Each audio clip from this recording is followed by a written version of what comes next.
약 5년간 만나며 결혼 준비까지 하던 남자친구가 몇 주 전 느닷없이 다른 여자와 결혼했습니다. 제가 연상이고 이미 30대였기 때문에 4개월이나 매일같이 따라다니며 구애하던 그와 교제를 시작하면서부터 결혼을 고려하는 진지한 사이여야 함을 전제로 달았었어요. 이후 결혼 반지, 플래너, 식장, 웨딩드레스 모두 계약한 상태였고 올 4월 말에는 같이 신혼집도 보러 갔었습니다.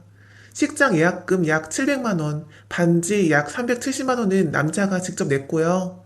지난 5년간 이 남자는 저에게 조금도 변함없이 지극정성이었어요. 꽃다발 만들어서 주고, 손편지 써서 주고, 5분 거리인데도 항상 집 앞에 데리러 오고, 제가 친구들을 만나고 있으면 와서 친구들까지 각자 집 앞으로 태워다 줬었어요. 제가 늦은 새벽까지 야근을 해도 내가 자기의 운전기사잖아요 하면서 회사 앞에 와서 기다리던 정말 따뜻하고 다정한 남자친구였죠. 웬만큼 준비가 되었으니 이제 곧 상견례를 하자는 그의 말에 조금은 들떠있던 어느 날 친한 동생에게서 전화가 왔습니다. 떨리는 목소리로 언니 괜찮아요? 뭔지 모르겠지만 괜찮으니 말해보라는 저의 말에 차마 말을 잇지 못하던 동생이 한참 만에 들려준 청천벽력 같은 소식. 언니 남자친구 청첩장이 동네에 쫙 돌았던데 신부 이름이 모르는 이름이어서요. 둘이 헤어졌던 거예요? 그 남자 아버지가 모두가 이름 되면 아는 학교의 교수이셔서 바로 검색을 해봤죠. 화초 기사가 쏟아지더군요. 결혼식까지 딱 3주 남았고 심장은 마구 뛰고 손은 떨리는데 뭘 어떻게 해야 할지 모르겠더라고요. 한참을 멍하니 있다가 남자에게 연락을 했어요. 몇 월 며칠에 뭐 해? 나랑 후배 결혼식 갈래? 실제로 같은 날 결혼하는 후배 청첩장을 받았던 차였어요. 그런데 너무 아무렇지 않게 같이 가자고 대답이 오더라고요. 그날 아무 계획 없다고, 식장은 어디냐며. 다음날 남자는 평소처럼 다정하게 데이트하러 나왔어요. 언제나 그랬듯 어떻게 입을 건지 물어보고는 드레스 코드도 맞춰 입고 나오고 하남에 있는 카페까지 드라이브를 가는데 아무래도 뭔가 착오가 있을 거라는 생각밖에는 들지 않더라고요. 지난 5년간 보여줬던 모습과 그냥 너무 똑같았어요. 운전하면서도 중간중간 오른손으로 제 손 꼭 잡고 오늘도 너무 예쁘다며 사랑 가득한 눈빛으로 쳐다보고 미래에 대해 이야기하고 카페에 도착해 차를 주차하자마자 남자에게 결혼 기사 중 하나를 카톡으로 보냈어요. 몇 초 정도 기사를 멍하니 보더니 손을 바들바들 떨면서 하는 말이 이거 아니라고 자기가 다 설명하겠다고 일단 내려서 얘기하자고 하더군요. 손님이 드문 야외석에 자리를 잡고 앉아 그제서야 눈물을 흘리면서 자세한 이야기를 시작하는데 정말 소설 같은 이야기가 이어졌습니다. 사실 자기 사업이 많이 어렵다. 빚이 너무 많아 도저히 회생 불가인 본인의 상황 해결을 위해서 엄마가 정략 결혼을 시키려고 한다. 사실 자기뿐만 아니라 집에도 빚이 많은데 여자 쪽에서 빚을 갚아주고 사업을 도와주기로 했다. 여자 쪽은 돈만 있고 명의는 하나도 없는 집이라 자기 집과 사돈 맺고 싶어 하는 것 같다. 여자는 직업도 없는 사람이다. 그 집에서 동생 로스쿨 공부도 시켜주기로 했다. 자기는 이 결혼을 반대하느라 요즘 집을 나와서 사무실이나 차에서 자고 있었다. 차에서 좀 더 편하게 잘 수 있는 트럭기사 아저씨들이 부럽기까지 하더라. 상대 여자를 따로 만난 적도 없고 양가 가족이 다 같이 2번 식사한 게 다인데 엄마가 마음대로 이런 일을 벌여놓았다. 방금도 이 결혼 정말 아닌 것 같다고 싸우다가 부모님 2분께 뺨을 맞고 나왔다. 자기 신용 등급도 바닥이라며 토스 앱도 열어서 보여주더라고요. 그런데 이 남자 벤츠 타고 다녀요. 너무나 구체적인 이야기에 혼란스러워서 견딜 수가 없었습니다. 다 믿을 수도 없지만 모든 게 거짓말이라기엔 너무나 놀라운 이야기잖아요. 본인은 여자 전화번호도 모른다며 핸드폰 통화 내역과 주소로까지 보여주더라고요. 재벌도 연예인도 아닌데 정략 결혼이 말이 되냐고. 제가 아무리 추궁해도 본인은 예복도 성당 혼인 교리 참석도 웨딩 촬영도 정말 아무것도 안 했다는 주장을 하며 본인이 정말 결혼하고 싶었던 건 저였다고. 정략 결혼이 옳다고 생각하는 부모님 도움 없이 저와 결혼을 추진하려고 모든 노력과 시도를 다 해보았지만 결국 다 실패했다고. 지난 몇 년간 저한테 말도 못하고 채권 투신 당하며 살면서 너무 힘들었어서 이제 조금 편하게 살고 싶다고. 하지만 앞으로도 계속 만나자고 애처롭게 말하더라고요. 베스트 프렌드로 지내자. 서로 계속 지켜봐주고 응원해주고 도와주자. 다음 주 네 생일에 선물을 보내겠다. 여태 그랬듯 네가 먹을 영양제는 앞으로 내가 떨어지지 않게 사주겠다. 심지어 저에게 위로금도 보내주었어요. 내가 자기한테 이 정도는 해줄 수 있어요. 라며 보내준 1,800만 원. 제가 청담동 드레스샵과 웨딩 플래너 비용도 결제했었고, 남자가 사업자금 때문에 힘들어할 때 장기간 큰 돈도 빌려주고 이자도 안 받았었거든요. 그런 것들 다 포함한 금액이라며 자기 때문에 고생하며 사는 모습 볼 수 없다고. 그런데 그 위로금 등 금전 문제에 대해 이야기하려고 이 남자 사무실에 들렀을 때 국세청에서 온 우편물이 책상 위에 놓여져 있는 걸 보았어요. 제가 아는 것과 다른 주소? 그렇다면 이미 새로운 주거지로 전입신고가 완료된 지 꽤 되었다는 건데 말이죠. 마침 제 친구 옆동이더라고요. 딱 신혼집 사이즈의 집이었어요. 직접 가보니 우편물 봉투에 적혀 있던 동 앞에 남자차가 주차되어 있더군요. 주차된 차를 보고 있던 저에게 남자는 집에서 자기 엄마랑 음식 준비하고 있다며 멸치 다듬는 사진을 보냈어요. 무너지는 마음을 간신히 붙잡으며 그래도 남자의 말 중에 무언가는 진실이 있지 않을까? 나에게 차마 말할 수 없는 사정이 있었던 건 아닐까? 신락 같은 희망을 놓지 못한 채로 그렇게 폭풍 같은 3주가 지나갔어요. 남자는 결혼식 전날 밤에도 저를 집 앞까지 태워다 줬어요. 지하철 타고 갈 거라고 했더니 한사코 자기 차 타고 가라고. 이제 이 조수석 자리도 오늘이 마지막이네 라고 제가 말했더니 앞으로도 타면 되지 않냐고 하더군요. 집에 도착해 내리려고 하니까 제 손목을 잡고 차마 놓지 못하는 모습을 보이더군요. 그러면서 남자가 결혼식 전날 마지막으로 한 말은 사랑해요 였습니다. 지난 5년간 그랬듯 제가 입구 비밀번호를 누르고 완전히 들어갈 때까지 조수석 창문을 열고 손을 흔들어 주었고요. 이 모든 게 나쁜 꿈만 같아서 밤새 잠 한숨도 이루지 못했습니다. 그렇게 결혼식 당일이 되었어요. 고민하다가 급히 친구 2명을 불러 식장에 조용히 갔습니다. 도저히 이대로 의문만 잔뜩 안고 끝낼 수는 없잖아요. 그리고 도착하자마자 충격을 받았죠. 어느 정도 예상은 했지만 따로 만난 적도 없다던 신부와 함께 환하게 웃으며 찍은 웨딩 사진 판넬이 바로 보이더군요.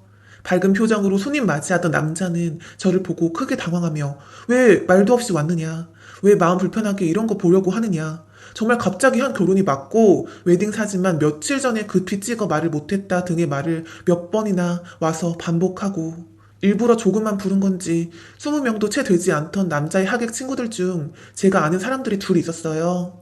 이 결혼 도대체 뭐냐 각각 물으니 자기들도 한 달 전쯤 갑자기 들었다는 동일한 대답뿐이었죠. 신랑 입장 후에도 멍하니 하객석에 저를 쳐다보던 신랑은 이내 다시 멀쩡히 혼인 서약하고 기념일을 잘 챙기자 어쩌자 하는 부부 10계명 써온 것도 읽고 신부에게 입맞춤도 하고 도무지 화가 나서 안 되겠어서 이 남자 나중에 마음이라도 불편하라고 친구들 사이에서 하객 사진도 찍었어요.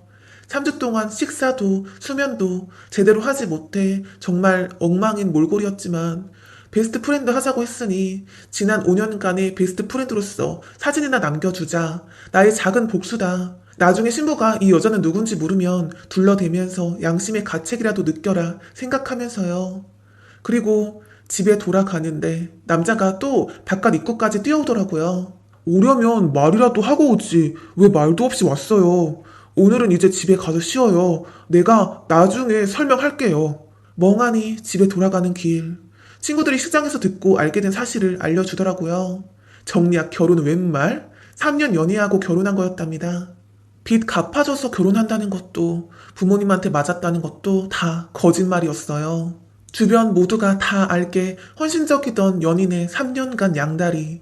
이게 어떻게 가능한 거죠? 도대체 어떻게 해야 하나 짧은 시간 동안 미친듯이 고민하다가 다시 식장으로 돌아갔어요. 연락하겠다는 남자의 말이 마구 맴돌아서 안 되겠더라고요.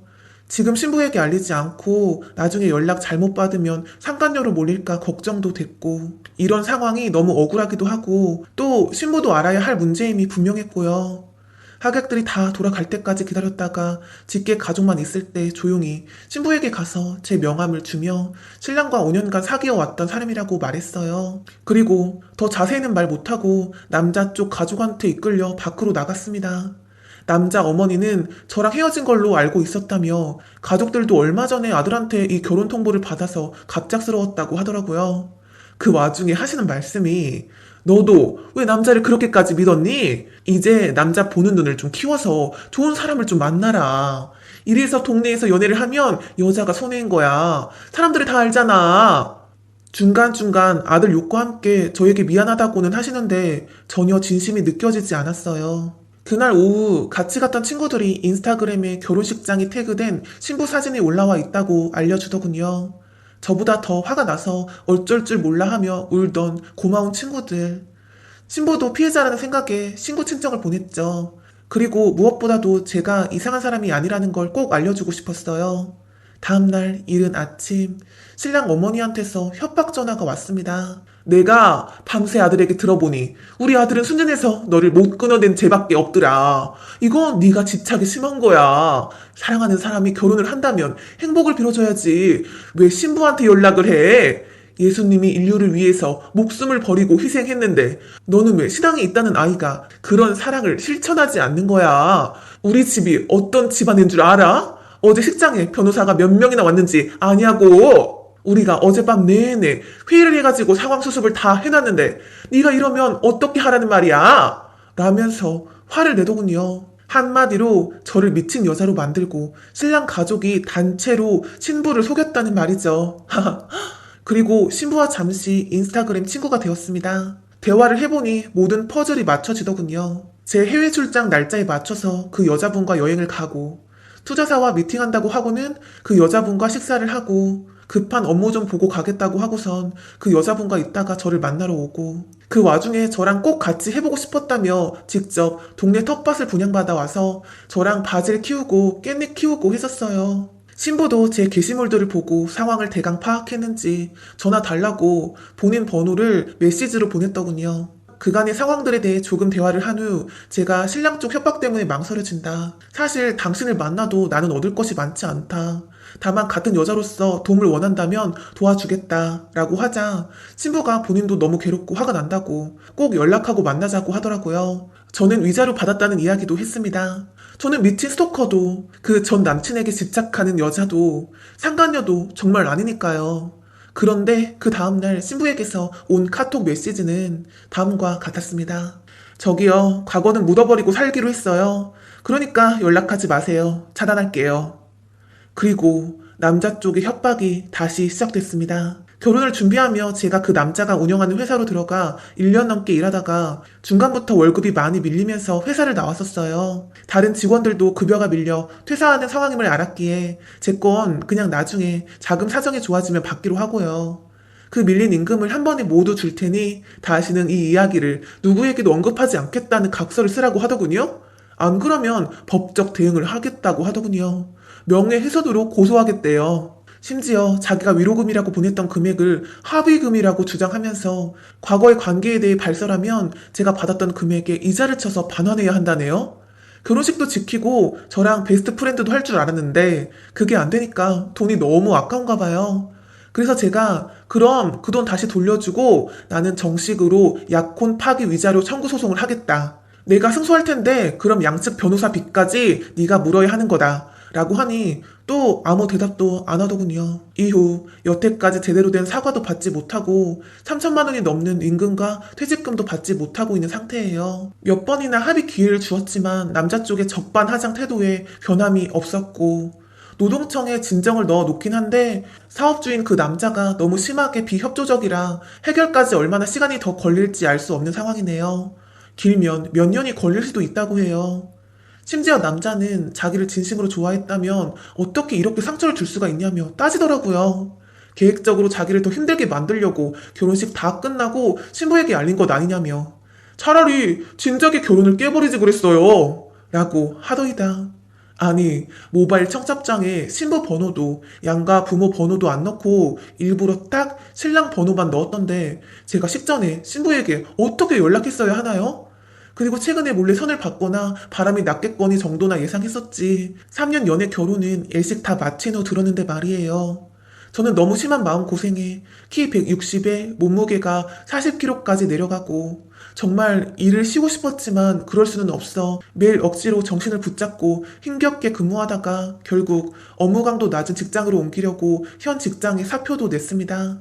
비슷한 사례들을 보면 그나마 상대방이 용서해달라, 선처해달라, 빌기라도 하던데 이 남자는 어디 한번 방송국에 제보해봐, 가서 고소해봐 따위의 말을 하며 왜 앞으로 나아가지 못하고 과거에 매여 있냐며 화를 내네요. 놓쳐버린 저의 결혼 정년기, 그리고 이 허망한 마음을 도대체 어떻게 보상받아야 할까요? 그리고 혹여 이 글을 보게 될지 모르는 남자와 그 가족분들께 고합니다.